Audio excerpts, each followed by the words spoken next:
अच्छा, यहाँ पे ना एक दिक्कत हो रहा है सर, मैं एक चीज बता देता हूँ बहुत बड़ी। हम्म। ज्यादातर जो बांग्लादेशी, श्रीलंकन और पाकिस्तानी है ना, कई बार वो भी अपने आप को इंडियंस बता देते हैं और फायदा ले लेते हैं। अच्छा, ठीक। अच्छा, वहां अगर थोड़ा किसी को वहां के 100 रूबल के इंडिया के कितने रुपए हो गए? सर 20% फालतू चल, 20% प्लस है रुबल अभी फिलहाल। अगर किसी का देखो, अगर कोई यहाँ के 100 रुपये, इंडिया का 80 रुपये, नहीं, यहाँ के 80, इंडिया के 100 बराबर है फिलहाल। Okay, okay. हवा इतनी ताजी है कि भाई हमारे गांव में भी नहीं होगी। अच्छा। हम्म। जैसे आप चले जाओ, अब अगर आप नहीं, आप पानीपत का AQI चेक करके देखना, मेरे यहाँ का AQI 20-25 रहता है। ओके। और यहाँ की जो फ्रेश एयर है, अपने फेफड़ों को दोबारा से जवान कर लें, आपके पास में मौका है। बिल्कुल, बिल्कुल। जो बंदे आ रहे हैं, एक तो लैंग्वेज सीख के आए, एक पुलिस क्लियरेंस सर्टिफिकेट लेकर आए जरूर, यहाँ आए तो। पीसीसी करा कर अपनी, पीसीसी करा के लाए, पर मैं दोबारा रिपीट करता हूँ, प्लस उसको अपोस्टिल करा के लाए। ये भी सबसे ज्यादा एक एक तरीके से ये भी फ्रॉड ही है। बिल्कुल। जैसे लास्ट टाइम मैंने एक मॉस्को रीजन में था, मैंने 35 दिन काम करा था, तो 35 दिन के उसने मुझे 52,000 रुपए दिए, जबकि बनने मेरे जो थे कम से कम 1 लाख से ऊपर बनने थे। जैसे जो बच्चे अपने आ रहे हैं पढ़ाई करने के लिए, स्टडी के साथ वो क्या काम कर सकते हैं और उनको कितना वेतन मिलता है? और जो बच्चे फुल टाइम काम करते हैं वो कितना कमा सकते हैं?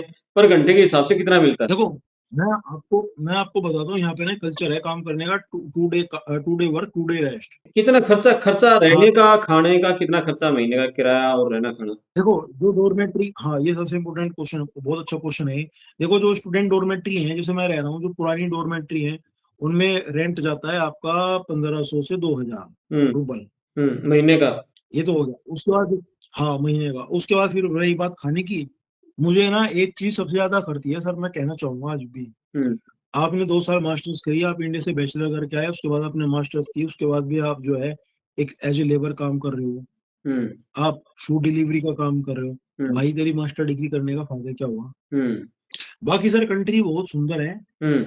मजा आता है घूमने में, बिल्कुल फ्रेश एयर है। हम्म। हाँ सर, मैं तो ये कहूंगा कि आए, थोड़ा नशे वगैरह से बचें। हम्म। वो क्योंकि सस्ती चीजें हैं, वो खराब कर देती हैं और लत लग जाती है हम्म। कईयों को। और आए, थोड़ा साफ सफाई और इन दूसरी चीजों का ध्यान रखें, ओके। क्योंकि आप दूसरे कल्चर में जब आप आए हैं, तो आप इंडिया को रिप्रेजेंट करते हैं कहीं ना कहीं। नहीं, मैं ये पूछ थोड़ा रहा ये है हूँ, कि जैसे ये रूस से जो युद्ध चल रहा है, कोई आदमी वहां आना चाहे तो उसको ये तो नहीं खतरा भी वहां तो बम गोले गिर रहे हैं, जान को खतरा है? ऐसी बात तो नहीं है? नहीं, नहीं, नहीं, नहीं, ऐसा कुछ नहीं है, ऐसा कुछ नहीं है, डोंट वरी। ऐसा कुछ नहीं, लोग घूम रहे हैं, लोग जा रहे हैं, इधर उधर ट्रेवल कर रहे हैं, ऐसी वो कोई वो दिक्कत नहीं कौन है। से इलाकों में है जो युद्ध की ज्यादा गोले गाले ये ड्रोन किस इलाके में गिर रहे वो सर, जो बिल्कुल, वो बिल्कुल करीब हैं, जो बिल्कुल बॉर्डर से लगते हुए हैं। हैं? जैसे भारत में हमारे यहाँ जैसे POK हो गया, और जो जम्मू का जो लगते हुए बॉर्डर हो गए, राजस्थान पंजाब के, हम्म। वो भी बिल्कुल लगते हुए हैं, जो उन्हीं में, बाकी कोई नहीं है। मैं यहाँ रह रहा हूँ, मैं चिल्लाबिंस्क में रह रहा हूँ, बहुत शांति से रह रहा हूँ, कोई दिक्कत नहीं है। Okay, okay, okay. अब उन्होंने यहाँ आके देखा, कह रहे यार, तो वोडका की क्वालिटी बड़ी जबरदस्त है और बड़ी सस्ती है, हम्म। तो वो जाते हैं, वो डेली जो है इतनी शराब खरीद लेते हैं, हम्म। कम से कम 15-20 बोतलें, और उनका ग्रुप भी 5-6 लोगों का ग्रुप था। काम करने के बाद वो दबा के पीते हैं पार्क के अंदर। हम्म। अब उन्हें क्या था, उन्हें पीना भी था और उन्हें पार्क भी चाहिए था। हम्म। अब उनके आपने अपना खुद के तो उनके पार्क है नहीं। हम्म। अब समस्या ये थी। अब रात को गए, उन्होंने पी ली, वो भी दिक्कत है। पीने के बाद क्या काम करा, उन्होंने बोतल फेंक दी ऐसी, उनको ये लो। हम्म। हाँ, वो उन्होंने फेंकी। अब जो यहाँ के, जो देखो पता है क्या, अब जो रशियंस हैं, अब वो रोज आते, देखते, कह रहे हैं साफ सफाई तो हम करवाते हैं, पर फिर भी गंदगी मिल जाती है। फिर एक दिन उन्होंने गए, आसपास की दुकानों पे गए, उन्होंने चेक करा, कह रहे भाई, पूछा उन्होंने, कह रहे भाई, कोई कोई बल्क में बोतलें खरीदता है क्या? कह रहा आते तो हैं, एशियन टाइप के लोग आते हैं, वो खरीदते हैं, हम्म। क्योंकि रशियन और एशियन तो अलग है। कह रहा अच्छा। अब वो गए, वो पार्क में रात को सब पहुंच गए।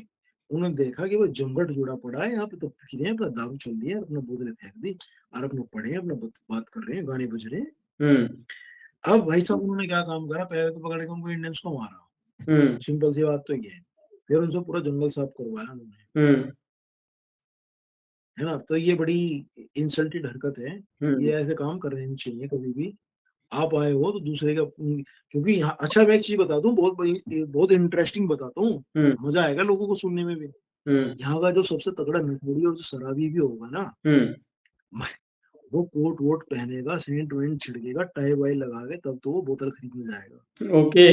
देखो कितना प्रोफेशनल है वो। क्या बात है। और ये इंडिया में ऐसी चीज मिलेगी नहीं। इंडिया में जाएगा आदमी जल्दी साइकिल या बाइक पे जाएगा, स्टार्ट करेगा, जिम में रख के ले आएगा चप्पल पहन के। यहाँ ऐसा नहीं है। वो मैंने तो कईयों को देखा है, कोट वोट पहनेंगे, चश्मा वश्मा लगाएंगे, टाई वाई लगाए। और ये मैं यंगस्टर की बात नहीं कर रहा, ये मैं बात कर रहा हूँ 60+ हो चुका। ओके। वो स्पेशल तैयार हुआ है कि मैं दुकान पे जाऊंगा, मैं शराब खरीदने जाऊंगा। तो देखो कितना प्रोफेशनल होगा, सेंट वेंट छिड़केगा और वो बिल्कुल। जाएगा। हाँ, तो वो पता नहीं उसका इस तरीके से बोतल जो उसकी जो अपनी परचेजिंग है उसको भी बहुत सेलिब्रेट करता है वो। और रशिया में एक इंटरेस्टिंग फैक्ट बताता हूँ। यहाँ पे आपको 70 साल की औरत भी जो बुढ़िया होगी, लेडी होगी, ग्रैनी, वो भी मिल जाएगी आपको बियर खरीदती हुई, वोडका खरीदती हुई। अच्छा। ओ। हाँ, वो भी मिल जाएगी। हम्म। एक बार तो मैं खुद एक अल्कोहल सुपरमार्केट में काम करता हूँ। हम्म। तो एक आई, एज ऐसी रही होगी 75 के आसपास। हम्म। तो उसने जो है क्वार्टर खरीदा, हम्म। कह कि मुझे सबसे अच्छे चाहिए। हम्म। तो मैंने उसको सजेशन दिया, मैंने कहा ये खरीद लो आप मैडम। तो उसने वो खरीद लिया। तो उसने 2 बोतलें खरीदी उसने। तो कह रही, मैंने कहा उसने क्वार्टर खरीदा। मैंने उससे कहा, मैंने कहा 0.5 खरीदो ना, हाफ मतलब। कह रही नहीं, मेरे 2 बॉयफ्रेंड है, हम्म। एक मैं एक को दूंगी, एक मैं दूसरे को दूंगी। दोस्तों नमस्कार, मैं कृपाल। रसिया से आज हमारे साथ लाइव जुड़े हैं भाई रोहित चौधरी।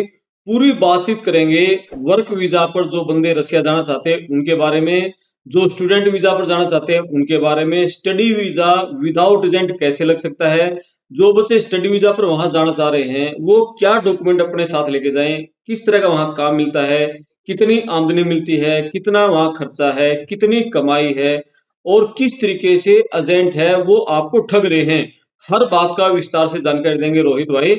और कई साल से वहां रह रहे हैं, पढ़ाई भी कर रहे हैं, साथ में नौकरी भी कर रहे हैं, अच्छा खासा कमा रहे हैं। तो विस्तार से बातचीत करेंगे, आखिर तक आप सुनते रहना। और आपका कोई सवाल है तो कमेंट जरूर करना। जी रोहित भाई नमस्कार। सर नमस्ते। जी सुनाओ, ठीक हो? सर सबसे हाँ सर बिल्कुल। सबसे पहले सर मैं आज ना बात करूंगा कि स्टडी वीजा विदाउट एजेंट जैसे कि मैंने हासिल किया था। हम्म। आप सबसे पहले जो है ना, जितने भी स्टूडेंट्स हैं वो कोई पार्टिकुलर कोर्स चूज करें। हम्म। उस चूज को करने के बाद में एक यूनिवर्सिटी की वेबोमेट्रिक्स है। हम्म। वेबोमेट्रिक्स, वो वेबोमेट्रिक्स आपको रशिया के अंदर जितनी भी यूनिवर्सिटीज होंगी या किसी भी कंट्री के अंदर जितनी भी यूनिवर्सिटीज होंगी सबकी लिस्ट ओपन हो जाएंगी। हम्म। उसके बाद में आप वो यूनिवर्सिटी चूज करें। कोर्स चूज करने के बाद में ये चेक करें कि भाई जो आप पार्टिकुलर कोर्स है आपका वो आपको सुटेबल है या नहीं है। उसके बाद में यूनिवर्सिटी का इंटरनेशनल डिपार्टमेंट होता है, आप उसको मेल करें। हम्म। तो यूनिवर्सिटी को जो है आपको 50%, एनी यूनिवर्सिटी हम्म। 50% पे करना होगा। 50% पे करने के बाद में आपको इनविटेशन लेटर देंगे वो। हम्म। इनविटेशन लेटर, पासपोर्ट की कॉपी हम्म। और 2 पासपोर्ट साइज फोटो, और एक होती है HIV 4 और 5। ये मेडिकल टेस्ट है। हम्म। ये डॉक्टर लाल पैथ लैब से ले जाके इसको अपना VFS में जमा करा दो। उनकी 20-21 हजार रुपए, ये क्या बोलते हैं अपना, जिसको जल्दी वीजा चाहिए हम्म। तत्काल में उसको अवेलेबल करा देंगे। हम्म। और जिसको भाई 15-20 दिन है, जिसके पास तसल्ली से जो जा सकता है, वो अपना 1 महीने के लिए उसे 15-16 हजार रुपए लग जाते हैं, मतलब 5,000 रुपए का फर्क पड़ता है। हम्म। इस तरीके से अपना वीजा अप्लाई कर ले। एजेंट को साइड कर दो, क्योंकि एजेंट जो है ना एडमिशन के नाम पे लाखों रुपए की ठगी कर लेते हैं कि बिल्कुल। भाई हम आपके ट्रांसलेशन कराएंगे, हम आपका इंश्योरेंस कराएंगे। साला इंश्योरेंस की जरूरत ही नहीं पड़ती कहीं भी। हम्म। इंश्योरेंस की आवश्यकता नहीं है सर। बिल उसमें मैंने अप्लाई करा है 2-3 बार, मेरा ऐसे लग गया। हम्म। उसके बाद में जब जो स्टूडेंट माइंड मेकअप कर चुके हैं कि भाई मुझे पढ़ाई करने के बाद में अपनी काम करना है, वहीं हम्म। जॉब सर्च करनी है, तो बेस्ट तरीका ये है कि भाई अपनी PCC करा के लाए इंडिया से। हम्म। उस PCC करा कर लाए, पुलिस क्लियरेंस सर्टिफिकेट लाए, करवा के उसे करवाने के बाद उसे अपोस्टिल करा के लाए। हम्म। क्योंकि अगर आप यहाँ आ गए फिर आप घर वालों को फोन कर रहे हो कि जी पापा जी PCC चाहिए थी मुझे, RW पे टेम्परेरी रेजिडेंसी परमिट के लिए अप्लाई करना था। हम्म। अब पापा जी तो आप तो यहाँ हो नहीं, पापा जी कहाँ से लाके देंगे। तो हम्म। आपको जो है मॉस्को जाना पड़ेगा। मॉस्को आने जाने और वहां रहने और रुकने का जो खर्चा होगा कम से कम 30 से 40 हजार रुपए के बीच में है। ओके। क्योंकि नॉर्मल फ्लाइट में अगर जाओगे तो 10,000 रुपए लगते हैं। हम्म। 10,000 जाने के, 10,000 आने के, 20 तो ये हो गए। हम्म। उसके बाद में वहां 2-4 दिन आदमी रुकेगा भी, हो सकता है हफ्ते भर भी रुकना पड़ जाए। हम्म 2-2 हजार रुपये पर डे के हिसाब से भी लगाओ तो 30 से 40 हजार ही मान लो, 30 भी हम्म मान लो मिनिमम। हम्म तो तो ये खर्चा हो गया। उसके बाद में अब उसके बाद में फिर एक सेमेस्टर पड़ेगा, उसके बाद में वो जो है टीआरपी के लिए स्टूडेंट अप्लाई करेगा। टीआरपी आपकी हो गई जिस दिन आपका जो जिस भी आपने पर्टिकुलर कोर्स में एडमिशन लिया था, डिग्री में, या हम्म बैचलर हो या मास्टर हो, नोट लैंग्वेज, हम्म उस जिस दिन आपने ये कंप्लीट करी उसके बाद में 6 महीने का आपको वीजा एक्सटेंड मिलता है ऑलरेडी। टीआरपी क्या होती एम्बेसी है? को टेम्परेरी रेजिडेंसी परमिट इस अब एक रूल आया है, कोई भी इंटरनेशनल स्टूडेंट अगर काम करना चाहे तो उसके पास में मिनिमम टीआरपी होनी चाहिए। ओके। हम्म विदाउट टीआरपी आपको जो है हायर नहीं करेगी कोई भी कंपनी। ठीक है। ठीक है, एक तो ये होगा। जिस दिन आपको वो मिल गई, डिग्री पूरी हुई आपके पास में, डिग्री हुई और वो टीआरपी हुई, अपना दोबारा मेडिकल कराया रशिया से, अपने पासपोर्ट की ट्रांसलेशन कॉपी कराई, ले जाके एम्बेसी को दे दो, और यहाँ पर जो कॉन्सुलेट बने हुए हैं उसमें जमा करा दो। ठीक है ना, उसमें जमा कराने के बाद में आपको पासपोर्ट वीजा सर्विस, ये नाम है उसका, पे वे से, है ना। उसके बाद में आप वहां जमा करा दो, जमा कराने के बाद में आपको विद इन 3 महीने के अंदर वो आपको ग्रीन कार्ड दे देंगे। उस ग्रीन कार्ड के बिहाफ पे आप जो है अपना कहीं भी जो अपनी रिक्रूट, आप कहीं जहां भी रिक्रूट होना चाहते हो, जो भी आपका इंटरेस्टिंग फील्ड है, आप उसमें हो जाओ अपनी अपनी एलिजिबिलिटी के हिसाब से। एक तो ये तो होगा एजेंट, और एजेंट का इसमें रोल है ही नहीं। आपको क्या करना है, जब आपने यूनिवर्सिटी ढूंढी, उनको मेल करो इंटरनेशनल डिपार्टमेंट में कि भाई मैं ये हूँ, उनको अपना पासपोर्ट भेजो सबसे पहले, ये मेरा पासपोर्ट है, अपने एजुकेशन डॉक्यूमेंट है वो स्कैन करो, उन्हें बताओ कि भाई, उन्हें एक मोटिवेशन लेटर बना के भेजो वर्ड पे कि भाई मैं ये हूँ, मैं ये मेरी अचीवमेंट है, मैंने ये पढ़ा, मेरी फील्ड जो मेरी एजुकेशनल है, बैकग्राउंड ये है मेरा, मैं स्पोर्ट्समैन था, स्पोर्ट्स में अच्छी बात है, नहीं थे भाई, मैं कल्चरल हूँ, मैं बहुत सोशल हूँ, मेरे खिलाफ मैंने कभी भी मैं रूल्स को फॉलो करने वाला हूँ, मैं कॉन्स्टिट्यूशन में विश्वास रखने वाला हूँ, ये सब सारी चीजें होती है मोटिवेशनल लेटर में। और मेरी पढ़ाई करने के बाद में मैं आगे रिसर्च करना चाहता हूँ, मैं बहुत डीपली, मतलब बहुत सारे फॉर्मेट है सर, गूगल पे जाके आप सर्च कर सकते हो।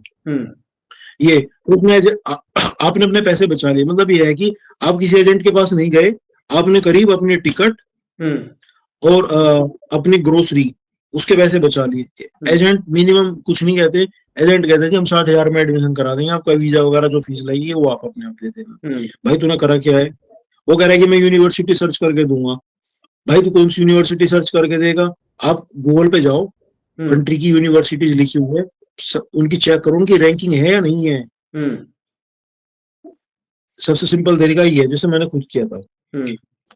अब आगे बात करते हैं, जब स्टूडेंट यहाँ आ जाते हैं उसके बाद अगली प्रोसेस क्या होती है। अगली प्रोसेस होती है कि भाई आते तो आपको एकदम पहले दिन तो आपको नौकरी मिलेगी नहीं, क्योंकि non speaking English speaking country है, यहाँ पे सभी रशियन बोलते हैं। और रशिया में जितना आप राजधानी और जो बड़े शहरों से छोटे शहरों की तरफ जाओगे ना, वहां 100 में से 2 आदमी मिलेंगे जिसको अंग्रेजी आती होगी टूटी फड़की,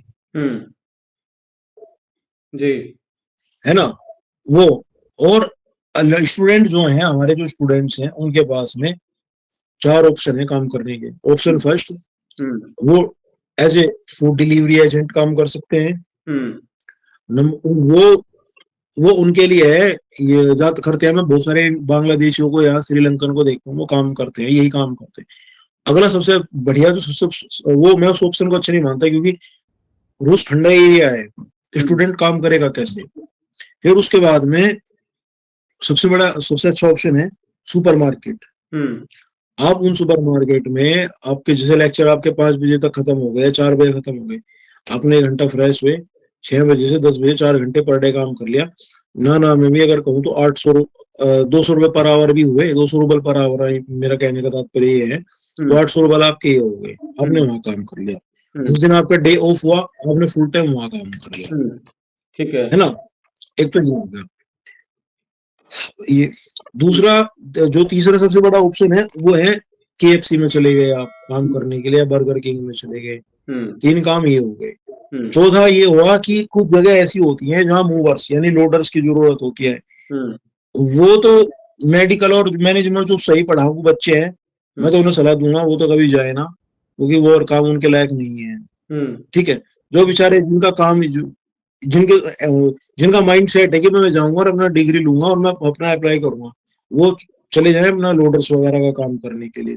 उसमें पैसा ठीक मिल जाता, 300 से 400 रूबल पर आवर मिल जाते हैं। पर मैं तो सलाह दूंगा, मेरी जो सलाह है ना, देखो कुछ सुपरमार्केट के नाम बता देता हूँ, पितोरच का, मगनित, स्पार, चीजिक, मनियत का, है ना। यहाँ पर इन जगह हमेशा जो है रिक्रूटमेंट रहती है, सेल्स पर्सन की, कैशियर की, वहां पे। और लेकिन कैश में रखते वो उसी को ही है जिसको लैंग्वेज आती है, क्योंकि कैश का मतलब ये होगा डीलिंग। हाँ, डीलिंग। मैं तो अपने स्टूडेंट्स और जो हमारे जो सिटीजन है उनसे ये कहता हूँ, अगर आप कभी मूव करने का आपका मन है तो आप जो है, अगर आपने सोच लिया कि मैं जो मेडिकल करने आ रहे हैं 12th के बाद में, वो थोड़ी थोड़ी कभी कभी रशियन कल्चर सेंटर के चक्कर भी लगा लिया करें। नई दिल्ली आईटीओ से वकील लाइन पड़ती है, इनकम टैक्स ऑफिस है ना जो हमारा आईटीओ नई दिल्ली में, वहां से वकील लाइन है, उस वकील लाइन पर रशियन कल्चर सेंटर है। आप गूगल पे डालोगे रशियन कल्चर सेंटर, वहां आपको मिल जाएगा। वहां पे रशियन टीचर हैं जो रशियन नेटिव हैं, और उनके पास सिटीजनशिप भी इंडियन है, वहां वो काम कर रहे हैं। आप जाओ वहां पे लैंग्वेज कोर्स करो।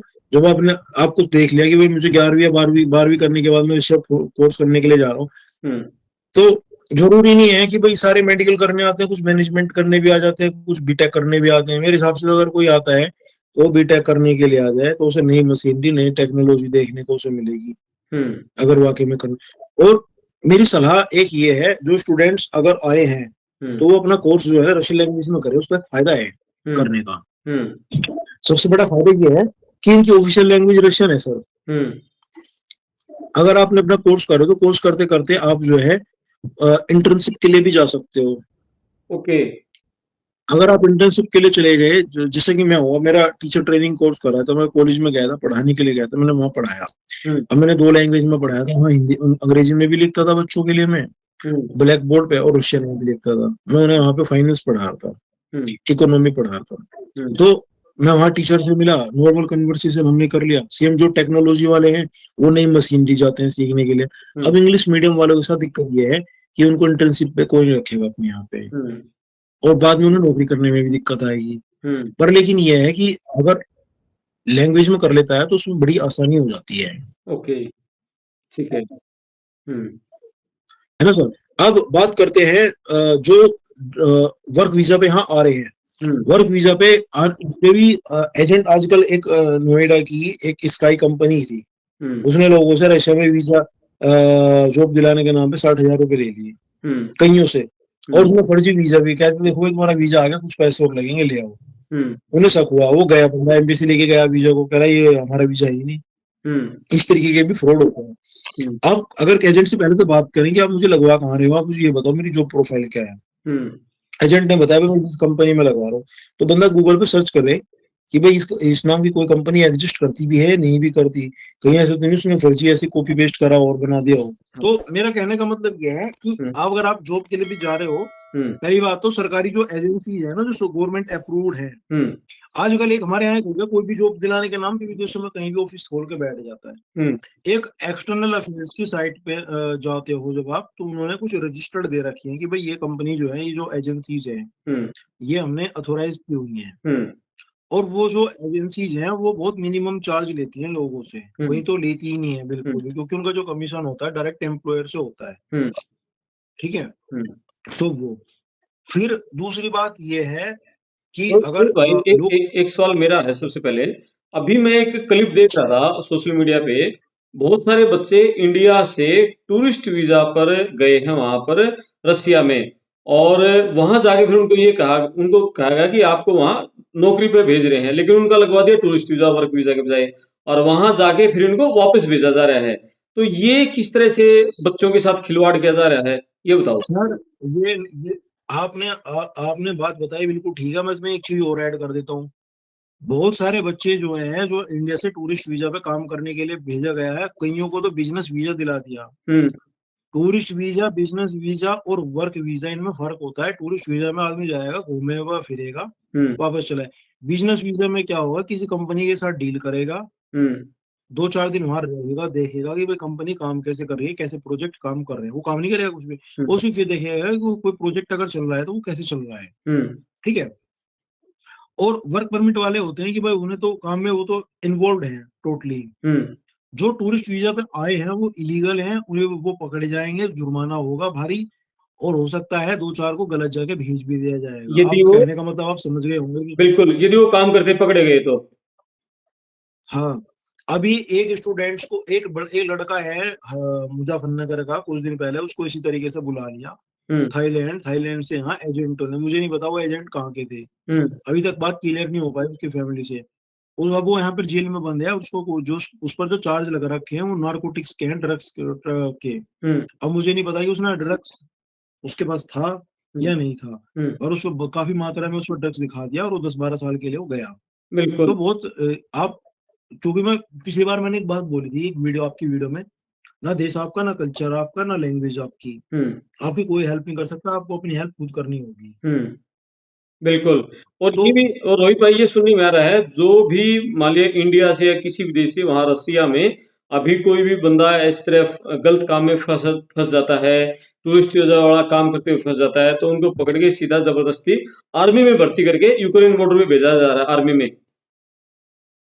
उन्हें ऑप्शन दिया जाता है, कह रहे भाई या तो सजा काट लो या आ जाओ। हुँ, और ज्यादातर जो है चूज कर लेते हैं, कुछ पैसों के लालच में आ जाते हैं। हुँ, अभी मैं देख रहा था 1 करोड़ 60 लाख रुपए दे रहे थे, बात चल रही थी एक जगह। हुँ, अब मुझे बात समझ में नहीं आई, 1 करोड़ 60 लाख रुपए दुनिया की किसी भी आर्मी में नहीं है। हुँ, लोग फंस जाते हैं झूठ के चक्कर में, बहकावे में आ गए, हुँ, कईयों की डेथ हो गई इसी चक्कर में। हुँ, तो वो जो इजी मनी कमाने के चक्कर में है ना, वो इस चक्कर में फंस जाते हैं। रशिया में एक सबसे बड़ा वो है, टेलीग्राम स्कैम है, हुँ, जिस पर आपको मैसेज करेंगे, आपको कहेंगे कि आपको 1 घंटे के 4,000 मिलेंगे, 8,000 मिलेंगे, हुँ, 12,000 मिलेंगे। हुँ, अब कुछ स्टूडेंट फंस जाते हैं और पता लगा वो एक नार्कोटिक जो ड्रग्स पेडलर होते हैं जो हुँ, यहाँ पर, वो उस गिरोह में फंस जाता है। फंसने के बाद में पुलिस उन्हें पकड़ लेती है, एक बार पकड़े गए, समझ लो जिंदगी तबाह। हुँ, फिर आपको कोई नहीं बचा सकता, ना कोई, ना वकील बचा सकता, ना ही आपको गवर्नमेंट बचा सकती है आपकी। एक बार आप यहाँ के शिकंजे में फंस गए कानून में। हुँ। बिल्कुल, बिल्कुल। तो ऐसे हमारे इंडिया के बच्चों को बहुत समझदारी बरतने की ज़रूरत है। इस तरीके से कोई गलत चक्कर में सर सर जेल भी बहुत जाओगे, ज्यादा फिर है। आर्मी में जाओगे, आर्मी में से गए तो कितने बंदों की डेड बॉडी आ रही है फिर। आप ही देख लो, आपके हरियाणा के सबसे ज्यादा डेथ हुई है, सबके हुँ, सबसे ज्यादा। और इंडिया में कुछ एजेंट्स हैं जो अपने पैसों के लालच में आके कर रहे हैं ये सब काम। बिल्कुल इंडिया के बहुत सारे मैं एजेंट हैं, लास्ट, कुछ पैसों के चक्कर में बच्चों की ज़िंदगी तबाह कर रहे हैं। हाँ, बिल्कुल, बहुत सारे हैं सर। सर पता है क्या, मैंने लास्ट टाइम भी एक वीडियो में कहा था कि भाई लैंग्वेज जरूर सीखे, बिना लैंग्वेज के कुछ नहीं हो सकता। बिल्कुल। अब देखो जो लेबर कैटेगरी का आदमी है, जिसको सड़क साफ करनी है, क्योंकि इंडिया से बहुत सारे लोग आए हुए हैं और सेंट पीटर्सबर्ग में बर्फ उठाने के लिए, सड़क साफ करने के लिए, सफाई एज सफाई कर्मी, हुँ, ठीक है, प्लांट में काम करने। जो बिल्कुल लोअर कैटेगरी के हैं, वो भाषा सीखे ना सीखे, उनको एक काम दे दिया कि भाई जा साफ कर। हुँ, पर लेकिन ये है कि अगर आप डेली कम्युनिकेट करोगे तो उसमें भी बात अलग होती है। हुँ, अब यहाँ की बात करता हूँ, एक सबसे बड़ा क्वेश्चन है लेबर कोड कहते क्या है। हुँ, यहाँ का ना बहुत सिंपल लेबर कोड है, और कैसे कैसे घपलेबाजी भी होती है यहाँ पे। हुँ, अब ये है कि जिस दिन सपोज आप किसी नौकरी पर चढ़े, हुँ, आप गए किसी नौकरी पर, आप रिक्रूट हुए, तो यहाँ पर ना एक वर्क बुक मिलती है, हमारे इंडिया में वो सिस्टम है नहीं। हुँ, उस वर्क बुक में लिखा आ जाएगा कि भाई रोहित ने फलानी डेट में फलानी कंपनी और फलानी पोस्ट ज्वाइन करी, हुँ, ठीक है। और जिस दिन मैं उस नौकरी को मैं छोड़ूंगा, अगर मैंने 6 महीने मैंने नौकरी छोड़ करी है और मैंने छोड़ दी, तो उस 6 महीने जिस दिन मैं नौकरी छोड़ूंगा ना, मुझे 14-15 दिन पहले अपने एम्प्लॉयर को बताना पड़ेगा। ये उनके लिए है जो इंडिया आ रहे हैं इंडिया से काम करने के लिए। हुँ, अगर आप ऐसे ही एकदम मुंह उठा के मत चले जाना यहाँ से कि भाई मेरा मन नहीं लग रहा मैं जा रहा हूँ। अगर आप जा रहे हो तो 14 दिन पहले एटलीस्ट जो आपके एचआर डिपार्टमेंट है उसको बताओ कि भाई मैं जो है जा रहा हूँ, ये मेरे कारण है, मुझे जॉब पसंद नहीं है। हुँ, तो उसमें क्या होगा कि आपने जो काम करा है और आप जो काम करा है आपको पूरा बकाया, हुँ, जिस दिन आपकी नौकरी पूरी होगी वो, प्लस आपको हॉलीडेज आपको मिलेंगे पैसे। हुँ, जो सब आपने 6 महीने काम करा, तो 6 महीने में जो भी आपकी सैलरी के हिसाब से आपके हॉलीडेज मिलते हैं, हुँ, उस हॉलीडेज में भी पैसे मिलते हैं आपको, वो मिलेंगे। हुँ, कहीं क्या होते हैं कि 1-1.5 महीने काम करा, हुँ, तो सोचता है कि तनख्वाह मेरी सैलरी जो है मेरी तनख्वाह वो मेरे खाते में आ जाएगी, मैं बिना बताए भाग जाता हूँ। उसमें क्या करते हैं, आप बिना विदाउट इन्फॉर्मिंग आप चले गए, तो वहाँ एम्प्लॉयर के पास में उसका राइट्स है, वो आपके पैसे काट लेगा। हुँ, और वो कितने काट ले वो उसकी मर्जी है। हो बिल्कुल, सकता है आप पर वो टूट फूट का कुछ जुर्माना लगा दे, और जुर्माना क्या लगा दे, जुर्माना ही मान लो एक तरीके से। और उसकी मतलब जहाँ कंपनी में जो भी नुकसान हुआ है, कुछ भी हुआ है, वो उठा के उस पैसे को वहां एडजस्ट कर लेगा। आपकी सैलरी खा गया वो, हुँ, पहली बात। आपके जो हॉलीडेज पैसे थे आपके वो खा गया, हम्म कितना बड़ा लॉस हुआ। ये हुआ क्यों? क्योंकि आपको जो है लेबर कोड नहीं पता थे। हम्म ठीक है। बिल्कुल। एक सबसे बड़ी बात यह है, अगर आप कहीं भी आ रहे हो, काम करने के लिए आ रहे हो, तो एक वर्क बुक मिलती है। सबसे पहले जाओ, उसको बनवाओ। हम्म उसको बनवाने दो दो डॉक्यूमेंट है, मैं बता देता हूँ। ईएनएन और स्नेल। ईएनएन जो हो गया, वो आपका जैसे हमारा एक पैन कार्ड होता है ना, हम्म तो वो। और स्नेल जो होता है, यहाँ पे एक स्नेल होता है। स्नेल होता है यहाँ पे जैसे कि फॉर एग्जाम्पल एक सोशल सिक्योरिटी नंबर हो गया। हम्म जैसे आप कहीं सपोज करो, कल को आप कहीं में उसमें जाने लगे, हॉस्पिटल में जाने लगे, तो आपको स्नेल पूछेंगे, सोशल सिक्योरिटी नंबर। वो जैसे हमारा पीएफ कटता है ना सर, बिल्कुल। हम्म इस तरीके से वो। जी। तो आपके आप सरकार को टैक्स जमा कर रहे हो। हम्म जब आपके पास में ग्रीन कार्ड आ जाएगा और आपने सारी जिंदगी अपना ऑफिशियल काम करा, हम्म वो पैसा आपको बाद में पेंशन के रूप में मिलेगा हर महीने। ओके।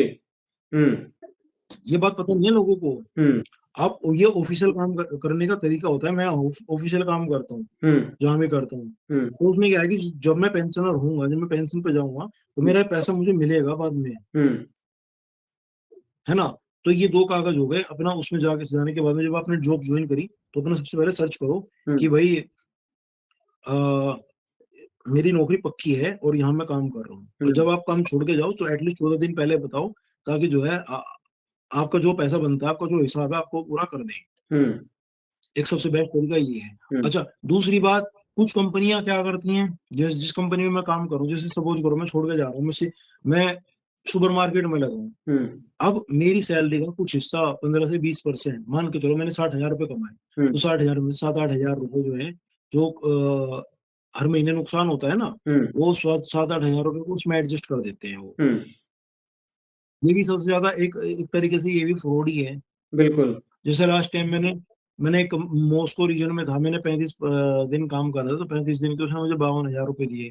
जबकि बनने मेरे जो थे कम से कम 1 लाख से ऊपर बनने थे, हम्म और उसने दिए नहीं। पर खैर ये है कि उसमें गलती मेरी थी कि मैं एकदम छोड़ के चला गया, और वो सिचुएशन भी ऐसी थी कि मेरा ग्रीन कार्ड जो कैंसिल हो गया था उस दौरान। ठीक है, चलो यहाँ मुझे पैसों की बात चली, एक पॉइंट ये बताओ, जैसे जो बच्चे अपने आ रहे हैं पढ़ाई करने के लिए, स्टडी के साथ वो क्या काम कर सकते हैं और उनको कितना वेतन मिलता है? और जो बच्चे फुल टाइम काम करते हैं वो कितना कमा सकते हैं? पर घंटे के हिसाब से कितना मिलता है? देखो, मैं आपको बताता हूँ, यहाँ पे ना कल्चर है काम करने का, two day work, 2 day rest. हम्म अगर 2 डे वर्क, 2 डे रेस्ट, और फिर सैलरी डिपेंड करती है city to city. Hmm Moscow में अलग सिटी होगी, चिल्याबिंस्क में अलग होगी, इकेटेरिनबर्ग में अलग है उसमें। पर मैं आपको एक एवरेज सैलरी बता देता हूँ। जो 2 दिन काम करता है, 2 दिन की छुट्टी करता है, उसको जो है कम से कम 40 से 50 के बीच में मिलते हैं, 40-50 हजार रुपए के बीच में। महीने का। ठीक है। ये तो हो गया। हाँ, ये तो हो गया फुल टाइम। हम्म अब बात करता हूँ ओवर टाइम वालों की, जो जो पढ़ रहे हैं और काम कर सकते हैं। देखो, वो इन सुपरमार्केट में ही काम कर सकते हैं। सबसे बेस्ट ऑप्शन उनके लिए ये है।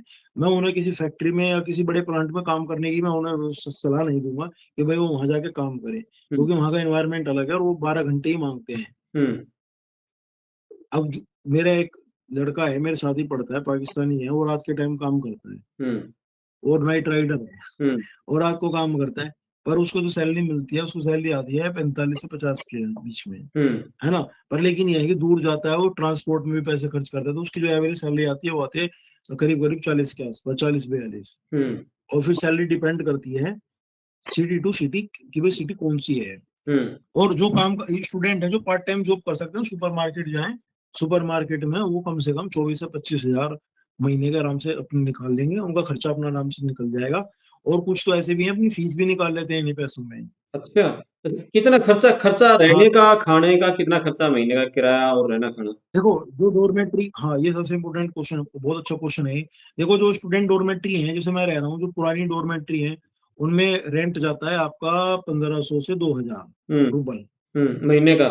ये तो हो गया। उसके बाद, हाँ महीने का। उसके बाद फिर रही बात खाने की, डिपेंड करता है आप खाते क्या और रहते कैसे हो। हम्म मैं आपको ऑनेस्टली बता देता हूँ, हालांकि खैर बतानी चाहिए ऐसी बातें। मेरा पर डे का 700-800 और मैक्सिमम 1000 रुपए तक मेरे खर्च हो जाते हैं। हम्म मेरे खर्च इसलिए हो जाते हैं क्योंकि फिर मेरी सैलरी भी ठीक है, तो मुझे वो चीजें खर्ची नहीं है।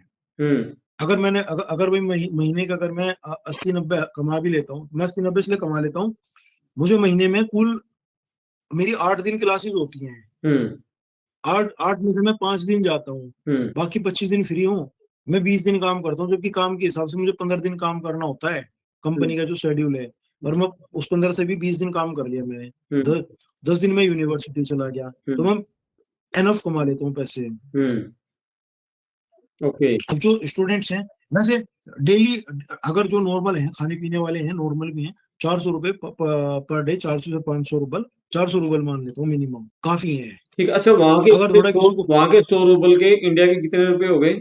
सर 20% फालतू चल, 20% प्लस है रुबल अभी फिलहाल। अगर किसी का देखो, अगर कोई यहाँ के 100 रुपए, इंडिया का 80 रुपए, नहीं, यहाँ के 80, इंडिया के 100 बराबर है फिलहाल। ओके ओके, ठीक है। आ अच्छा। जाए सर, स्टूडेंट आए, मोस्ट वेलकम है उनका, हम्म पर लैंग्वेज करके आए वो। अच्छा। देखो हम्म मैं एक चीज बताता हूँ, जो मैनेजमेंट वाले हैं उनके लिए बताता हूँ, काम उनके लिए है। हम्म जो मैनेजमेंट वाले हैं, अगर वो 1 साल भी अगर वो रशियन सीख लें, पढ़ाई इंडिया सीख कर आए और फिर यहाँ भी पढ़ते पढ़ते भी सीख लें, और अपना कोर्स रशियन लैंग्वेज में ही करें, हम्म उसके बाद में एक 1C प्रोग्राम होता है। हम्म जैसे इंडिया में टैली वगैरह होती है ना, हम्म इनके पास में अपना खुद का सॉफ्टवेयर है। हम्म अगर इन्होंने सॉफ्टवेयर पे कमांड बना लिया, इसको उन्होंने सीख लिया, हम्म तो वो 50, कहीं किसी भी बड़े प्लांट में कहीं भी चले जाएं, वो सिटिंग जॉब ले सकते हैं। हम्म मुझे ना एक चीज सबसे ज्यादा करती है सर, मैं कहना चाहूंगा आज भी, हम्म आपने 2 साल मास्टर्स करी, आप इंडिया से बैचलर करके आए, उसके बाद आपने मास्टर्स की, उसके बाद भी आप जो है एक एज ए लेबर काम कर रहे हो, हम्म आप फूड डिलीवरी का काम कर रहे हो, हम्म भाई तेरी मास्टर डिग्री करने का फायदा क्या हुआ? हम्म, बिल्कुल। अगर आपने मास्टर कर भी लिया, तो कम से कम मैं तो ये चाहूंगा यार, एक कैशियर की नौकरी तो कर लेगी कम से कम। आदमी गया सुबह बैठ के, मतलब व्हाइट ड्रेस पहनी तो व्हाइट पहन के ही निकला, गंदे तो नहीं हुए कपड़े, हम्म और वो पैसे भी ठीक कमा लिए उसने, इतने कि भाई वो आराम से सरवाइव कर जाए और वो बचा भी ले। ठीक है, अच्छा ये तो और ये सब हो तभी पाएगा। बिल्कुल, ये लैंग्वेज जब सीख पाओगे। ठीक है, अच्छा ये तो सुपर स्टोर के अलावा और किस तरह की जॉब मिल सकती है हमारे बच्चों को? देखो, मेडिकल वाले हैं, वो मेडिकल में काम कर सकते हैं इजिली। हम्म और उसके बाद में फिर जो, जैसे मैं हूँ टीचिंग वाला हूँ, मैं टीचिंग स्टाफ में जाके काम कर सकता हूँ, हम्म मैनेजमेंट में कर सकता हूँ कॉलेज के, है ना। और जो स्कूल में जॉब कर सकते हैं, हम्म प्राइमरी स्कूल के अंदर वहाँ काम कर सकते हैं, किंडर गार्डन में काम कर सकते हैं। हम्म उसके बाद किसी बड़े प्लांट में जाके एज अकाउंटेंट काम कर सकते हैं, बजाय, हम्म बशर्ते आपने कोर्स करा हो और आपने पढ़ाई की हो। हम्म इंजीनियरिंग अगर आपने लैंग्वेज में करी है, रशियन लैंग्वेज में करी है, आप उसमें कर सकते हैं। आप आईटी वाले हैं, तो आप आईटी में काम कर सकते हैं। हम्म फिर फिर दूसरे फील्ड बचे, जैसे एडवोकेसी हुई, वो उस तरफ हम जाना नहीं चाहेंगे, क्योंकि वो 5 साल का कोर्स, उसके बाद अगर उसे करने के बाद इनकेस आपको ग्रीन कार्ड नहीं मिला, तो आपकी वकालत भी खराब हो गई, बिल्कुल। क्योंकि इंडिया का लॉ और रशिया का लॉ बिल्कुल अलग है। हम्म बाकी सर कंट्री बहुत सुंदर है, हम्म मजा आता है घूमने में, बिल्कुल फ्रेश एयर है, हम्म हवा इतनी ताजी है कि भाई हमारे गांव में भी नहीं होगी। अच्छा। हम्म जैसे आप चले जाओ, अब अगर आप, नहीं, आप पानीपत का AQI चेक करके देखना, मेरे यहाँ का AQI 20-25 रहता है। ओके।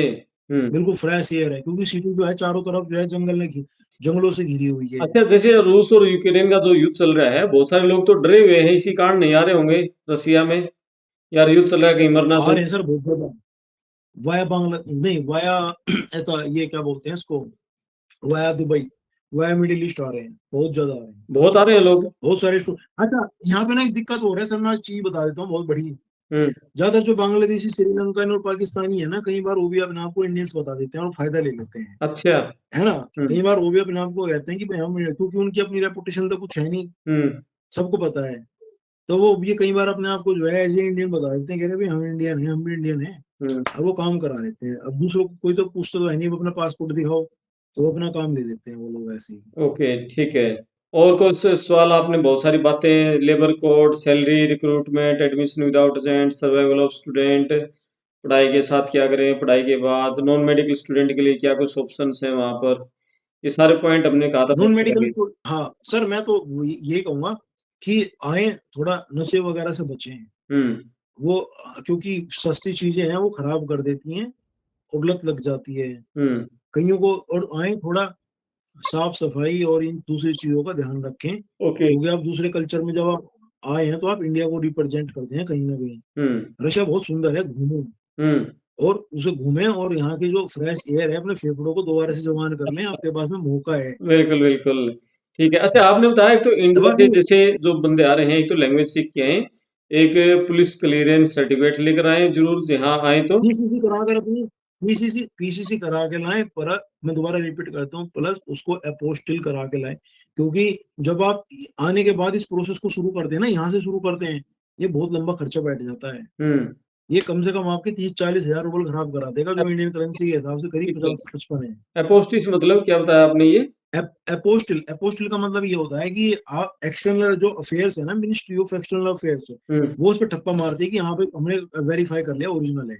ओके, पुलिस पीसीसी करवा के और फिर तो दिल्ली में करवाना पड़ेगा फिर ये? पीसीसी में क्या होता है, जैसे जो चीज स्टेट का होता है ना, दो तरीके से होती है। तो पुलिस करा के देती है पीसीसी। हुँ। जैसे मैं दिल्ली में रहता हूँ, हुँ। तो मैं दिल्ली पुलिस की साइट पे जाऊंगा, वहां से पीसीसी करा लिया। एक दूसरा तरीका होता है, पासपोर्ट सेवा जो साइट है, उस पे जाके जाओ तो वहां से करा सकते हो। हुँ। फिर जो पासपोर्ट वाले हैं, जो जो व्यक्ति जहाँ रह रहा है, उसकी लोकल पुलिस को वहां भेजती है, नहीं, फिर वो सर्टिफिकेट इशू होता है। विदेश मंत्रालय का ठप्पा कैसे लगवाएँ? अपोस्टिल से बहुत सारे एजेंट बैठे हैं, आप गूगल करोगे मिल जाएंगे, वे वो अपोस्टिल करवा करा देंगे। देते हैं। ठीक है। 1000-2000 रुपए में करा देते हैं, कोई दिक्कत नहीं तो है। माहौल है अभी रूस में आके काम करने का अभी माहौल है? ये जो युद्ध चल रहा है। सर देखो, महंगाई तो बढ़ गई यहाँ पे। हुँ। नहीं, माहौल को डर महंगाई सा, बढ़ी कोई है। जिंदगी को खतरा तो नहीं? किस तरह का मतलब जिंदगी, वो? देखो, रूस की जो इकोनॉमी थी पहले, वो इम्पोर्टेड इकोनॉमी थी। हुँ। ये लोग सबसे ज्यादा इम्पोर्ट करते थे। हुँ। टेक्नोलॉजी हुई, वेपन्स हुए, हुँ। और दूसरी हैवी मशीनरीज हुई, हुँ। इस तरीके की। अब जब से सैंक्शन लगे हैं ये रूस के ऊपर, तो दिक्कत तो हुई है काफी सारी। नहीं, मैं ये पूछ थोड़ा रहा ये है हूँ, कि मैं ये पूछ रहा हूँ, जैसे ये रूस से जो युद्ध चल रहा है, कोई आदमी वहां आना चाहे तो उसको ये तो नहीं खतरा भी वहां तो बम गोले गिर रहे हैं, जान को खतरा है, ऐसी बात तो नहीं है? नहीं नहीं नहीं नहीं, ऐसा कुछ नहीं है, ऐसा कुछ नहीं है, डोंट वरी। ऐसा कुछ नहीं, लोग घूम रहे हैं, लोग जा रहे हैं, इधर उधर ट्रेवल कर रहे हैं, ऐसी कोई वो दिक्कत नहीं कौन है। से इलाकों में है जो युद्ध की ज्यादा गोले गाले, ये ड्रोन किस इलाके में गिर रहे वो सर जो बिल्कुल जो वो बिल्कुल करीब है, जो बिल्कुल बॉर्डर से लगते हुए हैं। हैं? हम्म। जैसे भारत में हमारे यहाँ जैसे पीओके हो गया, और जो जम्मू का जो लगते हुए बॉर्डर हो गए, राजस्थान पंजाब के, हम्म। वो भी बिल्कुल लगते हुए हैं, जो उन्हीं में। बाकी कोई नहीं है। मैं यहाँ रह रहा हूँ, मैं चिल्लाबिंस्क में रह रहा हूँ, बहुत शांति से रह रहा हूँ, कोई दिक्कत नहीं है। Okay, okay, okay. चलो, बहुत बढ़िया रोहित भाई। है ना। और कोई लास्ट में और कोई इंडियंस, बताना चाहो? इंडिया, मैं तो बस यही कहूंगा, इंडियंस आए थोड़ा, और वो कुछ ऐसा काम मत करें जिससे भाई देश की रेपुटेशन खराब हो। बिल्कुल। चलो। अब जैसे मैं एक छोटे से इंसिडेंट बता देता हूँ। मैंने पढ़ा भी था, चेक भी करा था। कुछ बंदे आए थे, और वो ज्यादातर जो थे, मैं पर्टिकुलर स्टेट का नाम नहीं लूंगा, मुझे पता है, जिससे उनसे बुरा लग जाएगा उनको। पर वो हिंट देता हूँ भाई, अपना थे इधर के, पूरब साइड के ही थे वो। हम्म। क्योंकि उनके यहाँ शराब बंद हो रखी है। हम्म। अब उन्होंने यहाँ आके देखा, कह रहे यार, तो वोडका की क्वालिटी बड़ी जबरदस्त है और बड़ी सस्ती है। हम्म। तो वो रोज जाते हैं, वो डेली जो है इतनी शराब खरीद लेते हैं, हम्म। कम से कम 15-20 बोतलें। और उनका ग्रुप भी 5-6 लोगों का ग्रुप था। काम करने के बाद वो दबा के पीते हैं पार्क के अंदर। हम्म। अब उन्हें क्या था, उन्हें पीना भी था और उन्हें पार्क भी चाहिए था। हम्म। अब उनके आपने अपना खुद के तो उनके पार्क है नहीं। हम्म। अब समस्या ये थी। अब रात को गए, उन्होंने पी ली, वो भी दिक्कत नहीं। पीने के बाद क्या काम करा, उन्होंने बोतल फेंक दी ऐसी, उनको ये लो। हम्म। हाँ, वो उन्होंने फेंकी। अब जो यहाँ जो देखो, पता है क्या, अब जो रशियंस हैं, अब वो रोज आते, देखते कह रहे हैं साफ सफाई तो हम करवाते हैं, पर फिर भी गंदगी मिल जाती है। फिर एक दिन उन्होंने गए, आसपास की दुकानों पे गए, उन्होंने चेक करा। कह रहे भाई, पूछा उन्होंने, कह रहे भाई कोई कोई बल्क में बोतलें खरीदता है क्या? कह रहा आते तो हैं, एशियन टाइप के लोग आते हैं, वो खरीदते हैं, हम्म। क्योंकि रशियन और एशियन तो अलग है। कह रहे अच्छा। अब वो गए, वो पार्क में रात को सब पहुंच गए। उन्होंने देखा कि वो जमघट जुड़ा पड़ा है यहाँ पे, तो पी रहे हैं, अपना दारू चल रही है, अपना बोतलें फेंक दी, और अपना पड़े हैं, अपना बात कर रहे हैं, गाने बज रहे हैं। हम्म। अब भाई साहब, उन्होंने क्या काम करा, पहले तो पकड़ के उनको इंडियंस को मारा। हम्म। सिंपल सी बात तो ये है। फिर उनसे पूरा जंगल साफ करवाया उन्होंने। हम्म। है ना। तो ये बड़ी इंसल्टेड हरकत है। हम्म। ये ऐसे काम करने नहीं चाहिए कभी भी। आप आए हो तो दूसरे का, क्योंकि यहाँ अच्छा, मैं एक चीज बता दूं, बहुत इंटरेस्टिंग बताता हूँ, हम्म। मजा आएगा लोगों को सुनने में भी। हम्म। यहाँ का जो सबसे तगड़ा नशेड़ी और जो शराबी भी होगा ना, हम्म। वो कोट वोट पहनेगा, सेंट वेंट छिड़केगा, टाई वाई लगा के, तब तो वो बोतल खरीदने जाएगा। ओके। देखो कितना प्रोफेशनल है वो। हम्म। क्या बात है। और ये इंडिया में ऐसी चीज मिलेगी नहीं। इंडिया में जाएगा आदमी, जल्दी साइकिल या बाइक पे जाएगा, स्टार्ट करेगा, जिम में रख के ले आएगा, चप्पल पहन के। यहाँ हम्म। ऐसा नहीं है। वो मैंने तो कईयों को देखा है, कोट वोट पहनेंगे, चश्मा वश्मा लगाएंगे, टाई वाई लगाए, और ये मैं यंगस्टर की बात नहीं कर रहा, ये मैं बात कर रहा हूँ 60 प्लस हो चुका, ओके। वो स्पेशल तैयार हुआ है कि मैं दुकान पे जाऊंगा, मैं शराब खरीदने जाऊंगा। तो देखो कितना प्रोफेशनल होगा, सेंट वेंट छिड़केगा और वो बिल्कुल। जाएगा। हुँ। हाँ, तो वो पता नहीं उसका इस तरीके से बोतल जो उसकी जो अपनी परचेजिंग है उसको भी बहुत सेलिब्रेट करता है वो। और रशिया में एक इंटरेस्टिंग फैक्ट बताता हूँ, हुँ। यहाँ पे आपको 70 साल की औरत भी जो बुढ़िया होगी, लेडी होगी, ग्रैनी, वो भी मिल जाएगी आपको बियर खरीदती हुई, वोडका खरीदती हुई। अच्छा। ओह! हाँ, वो भी मिल जाएगी। हुँ। एक बार तो मैं खुद एक अल्कोहल सुपरमार्केट में काम करता हूँ। हुँ। तो एक आई ये ऐसी रही होगी 75 के आसपास। हुँ। तो उसने जो है क्वार्टर खरीदा। हुँ। कह रही कि मुझे सबसे अच्छा चाहिए। हुँ। तो मैंने उसको सजेशन दिया, मैंने कहा ये खरीद लो आप मैडम। तो उसने वो खरीद लिया। तो उसने 2 बोतलें खरीदी उसने। तो कह रही, मैंने कहा उसने क्वार्टर खरीदा। मैंने उससे कहा, मैंने कहा ये 0.5 खरीदो ना, हाफ मतलब। कह रही नहीं, मेरे 2 बॉयफ्रेंड है। हुँ। एक मैं एक को दूँगी, एक मैं दूसरे को दूँगी। क्या बात तो है! कई बार अगर जैसे मैं इंडियन कल्चर से आता हूँ, इंडियन हुँ। फैमिली से आता हूँ, तो मुझे कई बार थोड़ा अटपटा सा भी लगता है। कई बार मुझे लगता है कि लोग अपनी ज़िंदगी ये यार कैसे जी रहे हैं। हुँ। फिर मैं फाइनली ये सोचता हूँ कि जिसकी अपनी ज़िंदगी है, अपना जीनो दो, जो जैसे जी रहा है, जिसको जैसे कम्फर्ट लग रहा है, अपना लगने दो। बिल्कुल, चलो बहुत बढ़िया रोहित भाई, बहुत अच्छी जानकारियाँ दी, बहुत मस्त। और दर्शकों के कोई सवाल हैं तो आप कमेंट बॉक्स में लिखें और दोबारा फिर रोहित भाई से बात करेंगे तो उन सारे सवालों को जानने की कोशिश करेंगे। बहुत धन्यवाद रोहित भाई, थैंक यू। सर धन्यवाद सर। थैंक यू, नमस्कार।